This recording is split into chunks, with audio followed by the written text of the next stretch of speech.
Running a business comes with a lot of what-ifs. But luckily, there's a simple answer to them. Shopify. It's the commerce platform behind millions of businesses, including Thrive Cosmetics and Momofuku, and it'll help you with everything you need. From website design and marketing to boosting sales and expanding operations, Shopify can get the job done and make your dream a reality. Turn those what-ifs into... Sign up for your $1 per month trial at shopify.com/special offer. This episode is brought to you by Polestar. There's only one true way to experience the all-electric luxury SUV Polestar 3, and that's to take a test drive. It can go from 0 to 60 in as little as 4.8 seconds with the dynamic handling of a sports car. But to truly understand how it commands the road, you need to be behind the wheel. Up to 350 miles of range, the 3D surround sound system by Bowers & Wilkins. It's all something you have to experience to believe. So book your test drive for Polestar 3 today at polestar.com. Close your eyes, exhale, feel your body relax, and let go of whatever you're carrying today. Well, I'm letting go of the worry that I wouldn't get my new contacts in time for this class. I got them delivered free from 1-800-CONTACTS. Oh my gosh, they're so fast. And breathe. Oh, sorry. I almost couldn't breathe when I saw the discount they gave me on my first order. Oh, sorry. Namaste.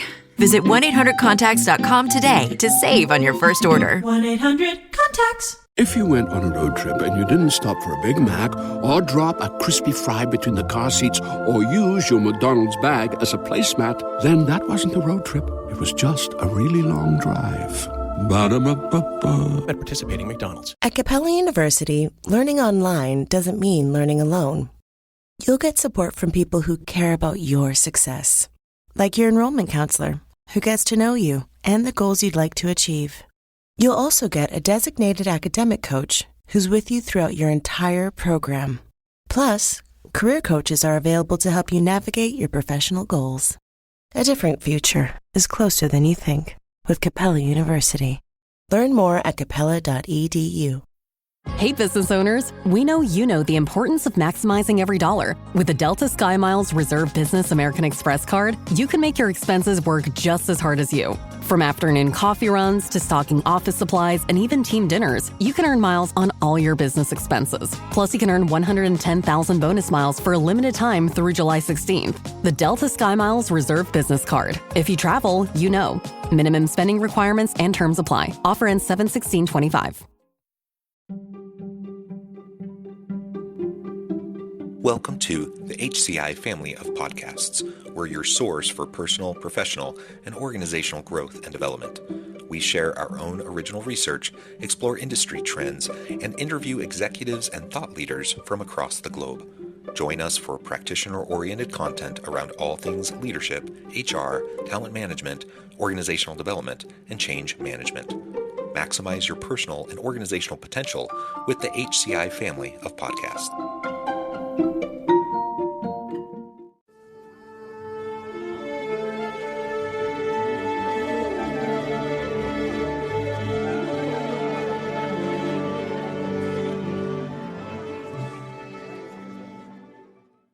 Carson Finkle, welcome to the conversation today. Hey, happy to be here. It is a pleasure to be with you. You're joining us from Southern California. I'm south of Salt Lake City in Utah. And today we're going to be talking about improving employee mental health. I think in this day and age, there's a heightened level of awareness around this topic, this issue, which I think is great. However, I'm not sure we're always talking about it in the best, most positive, healthy ways. Sometimes we're very quick to label people. We're very quick to jump to assumptions and conclusions. So we're going to try to unpack this and really explore, what does it really mean as a leader to be supportive of my team? How can I help improve the mental health of my team in proactive ways, in positive ways? As we get started, I wanted to share Carson's bio with everybody. Carson Finkle is a successful entrepreneur who is currently the acting CEO of a fast-growing D2C hat company called 10th Street Hats and an e-commerce advisor to the Brand Growth Experts Accelerator. After experiencing entrepreneurial burnout, Carson is on a mission with a new venture to help entrepreneurs and companies improve their mental health and well-being with Create Meditation. I think that's awesome. Anything you would like to highlight by way of your background or personal context before we dive on in further? No, I think that's a great summary. And Yeah, I just feel very blessed that with Great Meditation, I get to do this because I love it. So it's a lot of fun for me. Well, very good. Well, why don't we start with just the why behind this? Why is this something you've become passionate about? Why is it something that you're focusing on with this new venture?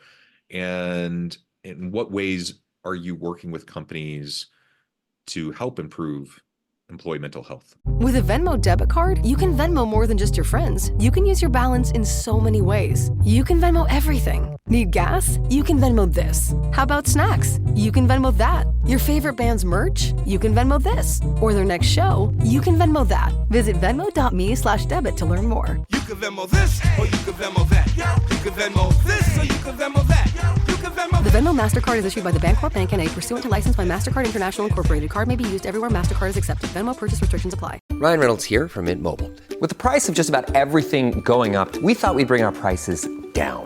So to help us, we brought in a reverse auctioneer, which is apparently a thing. Mint Mobile Unlimited Premium Wireless. How to get 30, 30, bit to get 30, bit to get 20, 20, 20, bit to get 20, 20, bit to get 15, 15, 15, 15, just $15 a month? Sold! Give it a try at mintmobile.com/switch. Upfront payment of $45 for 3-month plan equivalent to $15 per month required. New customer offer for first 3 months only. Speed slow after 35 gigabytes if network's busy. Taxes and fees extra. See mintmobile.com. When you hear Lululemon, you probably think of Align yoga pants. Weightlessly soft, like you're wearing next to nothing. That's why you see them in class, at the grocery store, and in the park.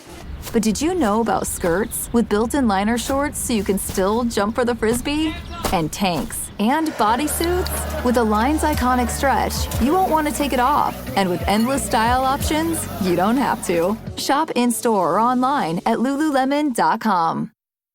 This message is sponsored by Greenlight.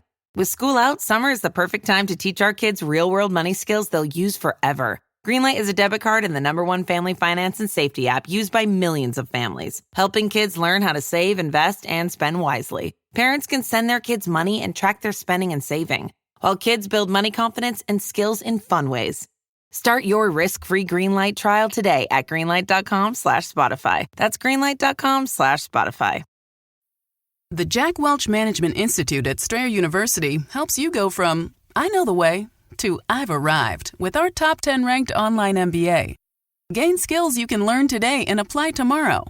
Get ready to go from make it happen to made it happen and keep striving. Visit strayer.edu/Jack Welch MBA to learn more. Strayer University is certified to operate in Virginia by Chev and has many campuses, including at 2121 15th Street North in Arlington, Virginia. Yeah. So I'm going to wind back the clock a little bit. March 2018, I was winding down a startup and starting up a new one, and definitely had some hubris thinking, invincible, didn't need a lot of sleep, cold brews every morning, and actually had a severe panic attack in my sleep. It was a nightmare. I was having a nightmare that I couldn't wake up from, and when I did wake up, I popped. I was crying uncontrollably. I thought I'd lost my mind, and it really was the scariest moment of my life. And I look at it as God, the universe, source, kind of giving me a sign like, hey, you got to look inward and make a change. And I went on a pilgrimage to kind of get back to me being me, and tried everything under the sun, all forms of mindfulness, yoga, Tony Robbins conferences, therapy, worked with a shaman, and I was actually deathly afraid to go to sleep for about 8 months because the trauma happened in my sleep.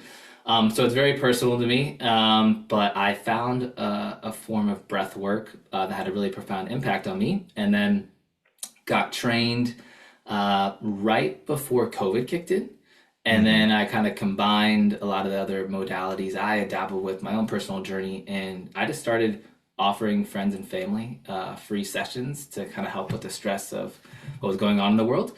And those people started referring other people. Those people started referring people, and people started sending me gifts and paying me for it. I was like, wow, let me, I have something here. And so with my kind of branding, marketing background, I wanted to create something to give back to the world and serve. And now I've guided over 1,200 sessions, worked with many a company, and yeah, I absolutely love what I get to do. Well, that's super cool. Not that you've experienced those challenges yourself, but that you've leveraged those experiences to try to benefit and help others I don't know, everyone who's listening or watching this, if you've had a panic attack, but they are incredibly unpleasant, to say the least. And it's more than just being a little anxious, right? It's completely overwhelming. I've had a handful of them over the years. I have several of my children that have experienced them on a pretty regular basis, and it really can be debilitating, and it does require you to take stock of what's most important. What are you spending your limited time and resources and energy and mental bandwidth on? We tend to stretch ourselves too thin, thinking we can always take on more and more, and eventually it catches up with you. Not everyone's going to end up having a panic attack, but whether it's just various mental health challenges, or just simply not being as empowered, to do more creative stuff at work because you're bogged down in the slog of, even dreading going to work every day. So I think all that's fantastic. So in your experience, what have you seen, and how are you helping organizations to better support mental health in the workplace? What have been the trends, especially since COVID? Yeah. I mean, COVID and then afterwards, I think when I talk to HR professionals, it's really burnout is always top of people's mind, like employees, working remotely and transitioning. So a lot of times it's surrounding that of me coming in, kind of just educate and help, the company employees. And the sessions I do are surrounded, there's two parts. The first part is educational, and I kind of give a master class about the breath, about breathing, and how people first feel like, breathing, like I know how to breathe, like what do you mean? It's something we do roughly 20,000 times a day, and most people are not aware of one of those breaths. And it is the fastest way to be able to change your state outside of pharmaceuticals, right? You can upregulate, you can downregulate. So it's such a powerful tool, like you said, empowering people to know, like, hey, when you understand, you learn some tools that you can have in your toolbox that you can use on your own in your everyday life to manage your state and how you're feeling. And like how you said, like when you're not your best self, like having those tools to be your best self, show up for work and your friends. So the first part is educational, and then the second part is experiential, where I take people through this kind of transformative breathwork session where people get to really feel the power of the breath. And that's kind of how it works. Very good. So, and I found that too. Like one of the simplest things that you can do consistently is breath work. You can take more extended periods of time to practice meditation and breath work, for 10, 15, 30 minutes. But you can also, simply doing some basic breath work in between meetings. So you're going from that one stressful meeting to the next stressful meeting. You got like 1 minute. What do you do to, mentally reset, to just calm yourself and get in the right headspace? Taking some time to do some deep breath work, even for just, 30 seconds, can make a big difference in terms of your level of stress and anxiety and how you're approaching that moment that you're going to be in, whether you're more inclined to go into fight or flight mode, or if you're going to be able to respond in a, whatever way you've been preparing. So all of that's fantastic.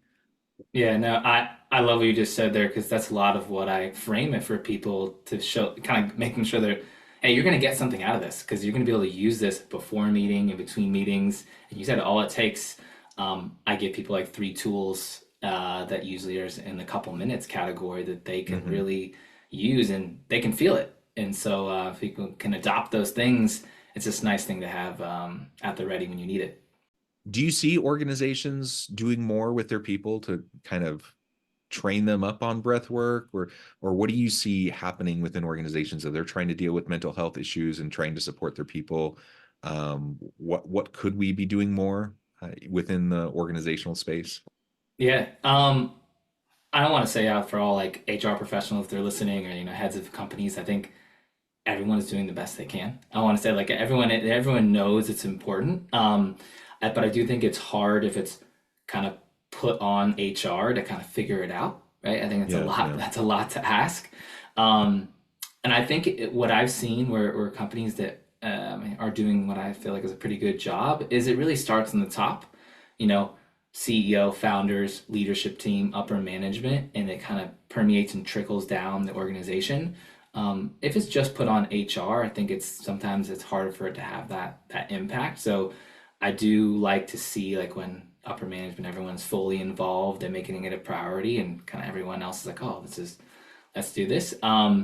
Other successful things I've seen is when it's a team element, even simply as, we're gonna do a steps challenge this month. Everyone's got their cell phone and they can manage steps, but small teams just tracking their steps, amazing for your mental health, right? And that team element, I think, is such a strong component versus, it's great to give employees like gym memberships or discounts, but it's a very siloed thing. I think the team element goes a really long way. Other things I've seen successful, I like to say like a healthy forcing function where, every couple of years when we have to do our like sexual harassment training through HR, and it's like a 2 or 3 hour course you have to go through. It's like, could that be something around mindfulness and meditation and other ways to kind of manage your state? I could think that could be really impactful. And like I said, forcing people in a way.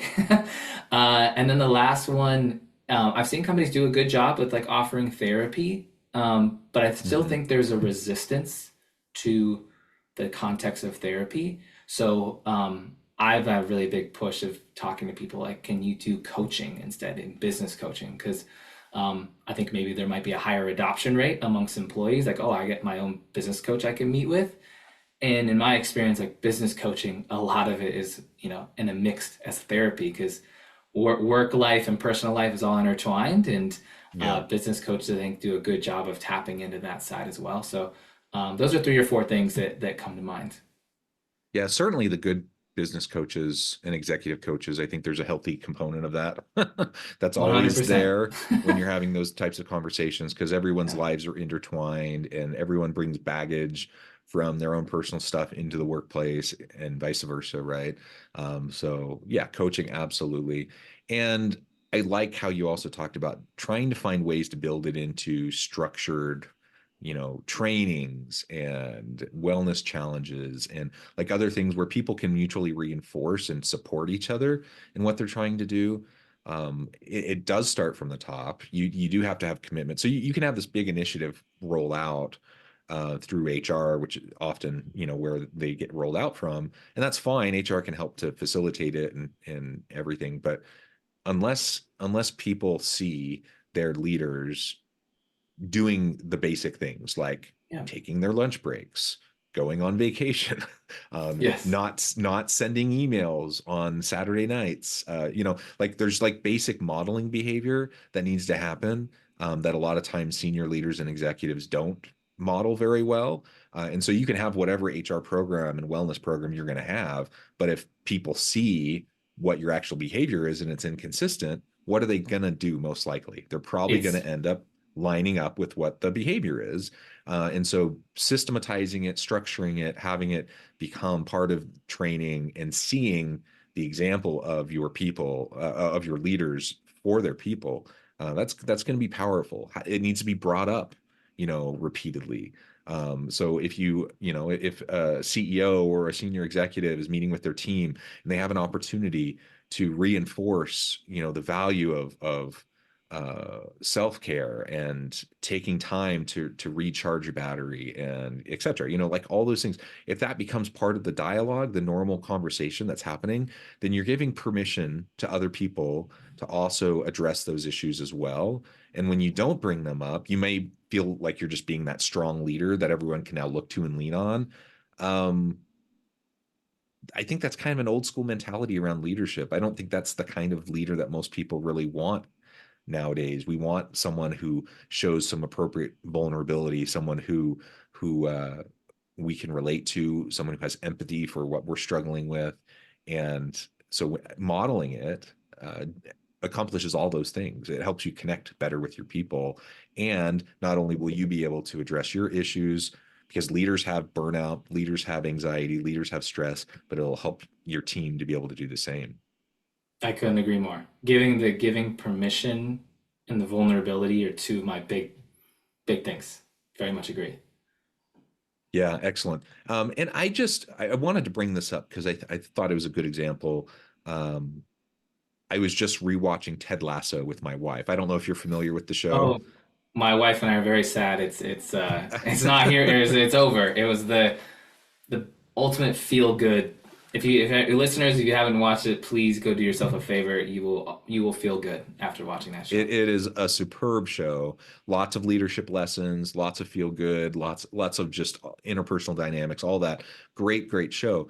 I had watched it before, my wife hadn't, so I rewatched it with her, and I was just struck again at how much time and effort and emphasis they put in that show towards mental health issues. Yep. So Ted, who the show is named after, the coach, has anxiety and he has panic attacks.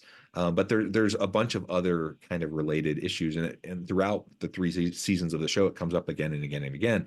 And there's therapy, and there's all these different things. It's normalizing all of these practices. And sometimes like a Ted Lasso type character, so someone like that who's just always positive, always happy. Everyone loves this person. Everyone likes to work with this person. That's great. But the reality is nobody's happy all the time. Nobody's always doing well. People have their ups and downs, their good days, their bad days. Everyone's dealing with stuff in their lives. So like the character of Ted Lasso, on the front of it, he's like super positive, always happy, always supportive of the people around him. But personally, he has all of his own stuff going on, right? That he's trying to deal with. And that's the reality for all of us. We're all dealing with that. So I love that aspect of the show, that it just gives us all permission to acknowledge it, to lean into it, to get the help that we need so that we can be proactive and healthy and respond to the challenges that we're facing. Wouldn't it be amazing if every organization had a Ted Lasso type leader who, Yes. not only from the rah standpoint, the great motivational speeches, all that kind of stuff, but just from the standpoint of like, we're going to be straightforward and honest with each other about the challenges that we face, and we're going to come together to face them in a positive way. That would be incredible if we could have organizations where leaders leaned into that. 100% agree. And you can see in that show, he lets his guard down to the fullest extent when he's coaching and leading, and that gives everyone else permission on the team to do the same. And when that happens, the fostering of open communication and teamwork, it's just it amplifies, right? Yeah. And so it's just when you lead with that example, the team's going to follow. So I love that you brought that up, and it makes me want to rewatch the show because it was so good. It's one I imagine I'll probably rewatch every couple years because it's just fun. Okay, I wanted to talk to you probably for the rest of the time. We can explore this together. You talk about this idea of the Champagne Tower. Can you unpack that for us, explain what that is, and how that relates to mindfulness and wellness, starting from the top? Yep. It's the very, very first thing I bring up when I work with anyone, whether companies or one-on-one. And because a lot of people I work with are business owners, entrepreneurs, where we tend to put ourselves last on our, to-do list, right? Yeah. And I like to flip that on its head, meaning you are the top glass in your champagne tower. And when you choose to fill up your own cup first, it's going to overflow and flow into the cups closest to you in your life, the people. Their cups are going to fill up, and has this positive cascading effect in society by you choosing to do so. And you're not being selfish, and you're just choosing self-care. And it's just trying to remove any guilt, any shame of feeling like, oh, I'm not spending time with my family or whatever. It's like, no. You got to put yourself first. And when you do so, you're going to show up as the best version of you, at work, with your family, with your friends. And like I say, that's different for everyone. It's not just like, oh, mindfulness is the only thing. It's like, hey, maybe it's going for a walk. Maybe it's reading a book. Maybe, it is watching a Ted Lasso or a show. Just making sure to prioritize the time. Whatever is going to fill you up is just paramount. And not letting that fall off the wayside and go to the bottom of your to-do list. It has to be at the top. And I like to use the same analogy with an organization. Hey, you can feel it when the CEO, the leadership team, their cups are filled. that trickles down to their direct reports, that trickles down to their direct reports, right? So that's where the Champagne Tower analogy comes from. And I can, share with the audience. I think I've said this before on other episodes, but that is something I definitely struggle with. I always have. I come from an upbringing where self-sacrifice was, you know, probably the most important character trait that was instilled in me as a kid. And there's a lot of positives for that. I think being other oriented, other focused, and serving others around you super super powerful. And I like that feeds into how I connect with and interact with people today and with my team and whatnot.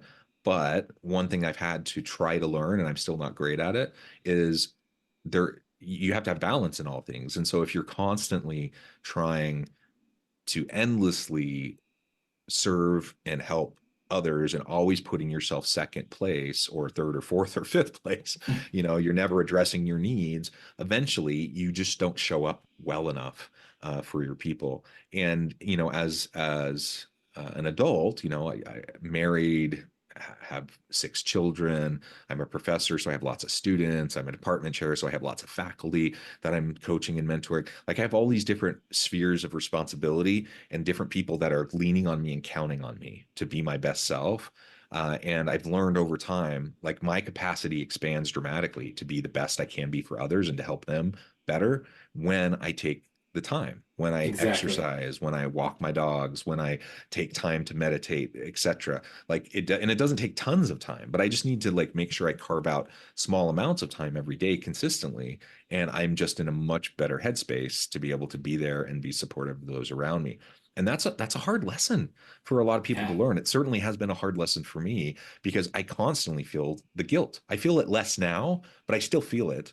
Because I'm choosing to do this instead of spending, another half hour with my kids. Instead, I'm walking my dogs, or I'm doing this instead of spending that time with my wife or with my students, or whatever, all the different people that rely on me in some way. But if I can have some healthy boundaries, take care of myself, that means the time I am with my kids, I'm actually with my kids. I'm actually spending more quality time with my kids or with my wife or with my students. And I can just show up better for them. I don't know, like a quick, easy way to get past the guilt, factor, but it is something we have to wrestle with, right? It's a trying to reframe it, and like you said, just thinking of oh, I have to be there for X, Y, and Z. Well, do you want to show up as a 60% version of you, or do you want to show up as 100% or 90% so that the impact you have, you're actually there with your kids, versus you're just running on empty. This conversation came up over the weekend. We were with a group of friends celebrating a birthday, and one of the moms was like, well, I just don't have time. I don't have time. And I hear that a lot, and I get it. We were stretched thin. And my one small strategy with that is all right, can you wake up 10 minutes earlier? Whatever time the alarm goes off, can you get 10 minutes before and give yourself some you time? And try some mindfulness, try just a little bit of basic breathing. And they're like, oh, the excuses might start rolling in, oh, I got to get my sleep. Well, typically what I've seen, that 10 minutes, the fuel and what it does for your mindset and your brain, it's the same as getting sleep or better, in my opinion, if you can get that 10 minutes in. So you can start small, but that's kind of where I try to fit it in. It's hey, just 10 minutes before you wake up currently, can you make that happen? So that's my throwing it out there. Yeah. And just fitting it in small little chunks throughout your day. It doesn't need to be a half-hour chunk. It can literally be, listening to that song that gets you going and energizing you or helping you reframe things. It can be some breath work. It can be, just a short 5-minute stretch break walk, around your building, which we should be doing anyways, by the way. It can be a lot of those very simple little things that if we just do them consistently throughout, it'll make all the difference in the world. So you don't just feel like you're in a rat race, on that proverbial hamster wheel, running and putting out fires constantly, but you're actually taking the time to be centered. That will allow you to approach things more proactively. And over time, I found that there's fewer and fewer fires to put out. There's still fires, and sometimes things pop up. But if you're in constant fighter mode, like where that's how you show up with your team, is just responding to emergencies every day, most of those are of your making, or could be removed if you just have small amounts of time that you can take to be a little bit more proactive in addressing things in a positive manner in advance, and then those fires don't even come up. So all of that to just say, to reinforce what you're saying, like start simple, build in basic things that you can do to just be in a better headspace, to interact better with those around you. It's the old put on your oxygen mask first, in the aircraft, if you're having turbulence or whatever. Take care of yourself. That allows you to then to take care of those around you. Let's not be shy about mental health issues. Let's get rid of the stigma around it. Mental health is just like physical health. We all go for regular checkups. We all take medications for various health issues. We track and monitor things related to our physical health all the time. Why can't we do that with our mental health? We should be doing that with our mental health. It's literally the same thing, yet we still have this, societal norms and stigmas around it that probably could be shifted a bit. So let's be proactive and model that for our teams, and be on the forefront of helping that to happen. Very much agree with that. Carson, it has just been a pleasure. I encourage the audience to reach out, to get connected. Before we wrap up, can you just share with us how people can get connected with you, find out more about your work, and then give us a final word on the topic for today? Yeah. Best way to find me, if you go to createmeditation.com, or you just Google Create Meditation, it will come up.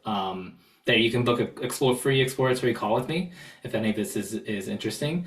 You can connect with me on LinkedIn as well. I think those are the two best ways. In regards to leaving kind of a final thought, it's just see if today you can focus on your breath for a couple minutes. Don't even worry about techniques or am I doing it right? Just focus on it, because what it's doing, it's helping you come. I like to say that the breath is the gateway to the present moment, right? And it's one of the few things we do unconsciously and can do consciously. And so in doing so, not to go too down into, but that dialogue between the conscious and subconscious is extremely powerful. And so you can tap into that with the breath. So just notice the breath a little more today. I think it will pay dividends. Wonderful. Thank you so much, Carson. It's been a real pleasure. Again, I encourage the audience to reach out, get connected, find out more about what Carson can do for you. And as always, I hope everyone can stay healthy and safe, that you can find meaning and purpose at work each and every day. And I hope you all have a great week.